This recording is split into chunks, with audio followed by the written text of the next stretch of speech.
Hello guys, welcome back. Malayali from India Dijo Jose Antony direct ചെയ്ത് നിവിൻ പോളി, ധ്യാൻ ശ്രീനിവാസ്, അനശ്വര രാജൻ ഇവരൊക്കെ അഭിനയിച്ച മലയാളി ഫ്രം ഇന്ത്യയുടെ റിവ്യൂ ആയിട്ടാണ് ഞാൻ ഇന്ന് വന്നിരിക്കുന്നത്. ആദ്യം തന്നെ അതിന്റെ ട്രെയിലറിനെ കുറിച്ച് പറയാം. ഭയങ്കര അടിപൊളിയായിരുന്നു. അവർ നല്ല എഫേർട്ട് എടുത്തുണ്ടാക്കിയ ഒരു ട്രെയിലറാണ്. ഞങ്ങൾക്ക് ഒരുപാട് ഇഷ്ടപ്പെട്ടു. അപ്പൊ അതുകൊണ്ട് അതിന്റെ ഒരു എക്സ്പെക്ടേഷൻ വെച്ചാണ് ഇത് കാണാൻ പോയത്. അപ്പോൾ ഒരു ഓവറോൾ എക്സ്പീരിയൻസ് പറയുകയാണെങ്കിൽ എനിക്ക് അത്ര ഇഷ്ടപ്പെട്ടില്ല മൂവി. എൻ്റെ ഒപ്പീനിയൻ ആണ് ഞാൻ പറയുന്നത്, റിവ്യൂ അല്ല. I have to change that. Opinion ആണ്. അപ്പോൾ ഇതിൻ്റെ സ്റ്റോറിയുടെ കാര്യം പറയുകയാണെങ്കിൽ നല്ല റെലവൻ്റ് ആയിട്ടുള്ള ഒരു ടോപ്പിക്കായിരുന്നു. മതം, രാഷ്ട്രീയം സംസാരിക്കേണ്ട ഒരു ടോപ്പിക് തന്നെയായിരുന്നു. പക്ഷെ അതവർ കൺവേ ചെയ്ത രീതിയല്ല, പക്ഷെ അത് കണക്ട് ചെയ്യാൻ പറ്റണില്ലായിരുന്നു. അവരെങ്ങനെയാണോ കൺവേ ചെയ്യാൻ ഉദ്ദേശിച്ചത് ആ ഒരു രീതിയിലേക്ക് വന്നിട്ടില്ല എന്ന് എനിക്ക് തോന്നുന്നു. കാരണം കുറേ സീൻസ് ആണെങ്കിലും ഒക്കെ ആവശ്യമില്ലാത്ത സീൻസ് കുറേ കുത്തിക്കയറ്റിയ പോലെ. ആ അനശ്വരയുടെ ആ ട്യൂഷൻ ക്ലാസ്സിന്റെ സീനൊക്കെ എന്തിനായിരുന്നു എന്ന് എനിക്ക് മനസ്സിലാവണില്ല. അതേപോലെ കുറേ സീരിയൽ പോലെ എനിക്ക് തോന്നി. ലാസ്റ്റ് ഇങ്ങനെ മറ്റേ പുള്ളിക്കാരൻ, ആ ഹിന്ദിക്കാരൻ നാട്ടിലേക്ക് പോകാൻ നിൽക്കുന്നു. ആ സമയത്ത് ആദ്യം എനിക്ക് ഇപ്പൊ കുഴപ്പമൊന്നുമില്ല എന്ന് പറയുന്നു. അപ്പൊ തന്നെ നമുക്ക് മനസ്സിലാവും എന്താണ് സംഭവിക്കാൻ. പുള്ളി അപ്പൊ തന്നെ അവിടെ വീണ് മരിക്കും. ആ ഒരു സംഭവമൊക്കെ അതൊക്കെ ശരിക്കും സീരിയൽ പോലെയാണ് എനിക്ക് ഫീൽ ചെയ്തത്.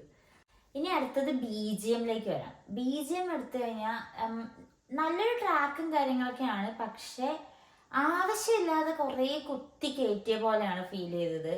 ഒരു സീൻ ഡിസേർവ് ചെയ്യുന്ന രീതിയിൽ മാത്രം BGM ഇട്ടാലായിരിക്കും നമുക്കത് കൂടുതൽ എഫക്റ്റീവായിട്ട് തോന്നുക. പക്ഷെ ഇതിലത് ആവശ്യമില്ലാതെ കുത്തി കയറ്റിയ പോലെയാണ് എനിക്ക് തോന്നിയത്.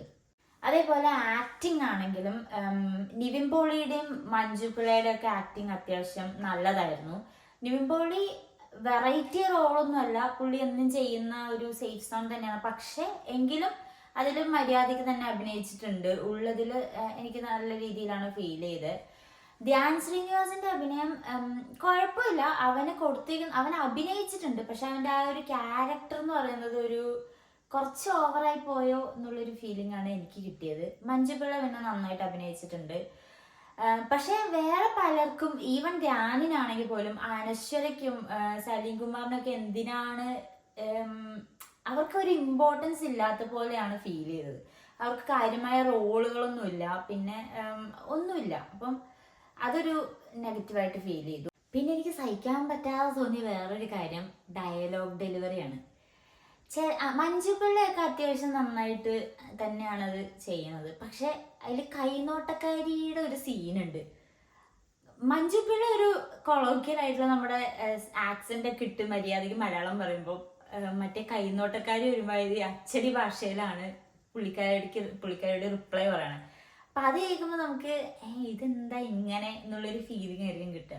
പിന്നെ അതിന് അവിടെ അതെ BGM ഇട്ട് കുത്തി കയറ്റി ഭയങ്കര ലൗഡായിരുന്നു. അപ്പം ഓരോ സീനുകൾക്കും കുറേ ഇങ്ങനെ പ്രോബ്ലംസ് ഉള്ള പോലെ ഫീൽ ചെയ്തിട്ടുണ്ടായിരുന്നു.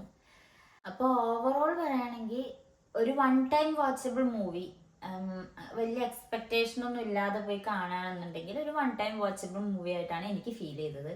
മേ ബി നിങ്ങൾക്ക് അത് ഡിഫറെൻ്റ് ആയിട്ടായിരിക്കും ഫീൽ ചെയ്തിട്ടുണ്ടാവുക. ഞാൻ എൻ്റെ ഒപ്പീനിയൻ ആണ് പറഞ്ഞത്, ഓഫ് കോഴ്സ്. അപ്പോൾ നിങ്ങൾക്ക് എന്താണ് തോന്നുന്നത് എന്നുള്ളത് കമൻറ്റിൽ അറിയിക്കാവുന്നതാണ്. അതേപോലെ ഞാൻ ഇനിയും വേറെ കുറേ മൂവി ഒപ്പീനിയൻസും ആയിട്ട് വരുന്നതായിരിക്കും. So keep posted and see with another video. Thanks for watching. By.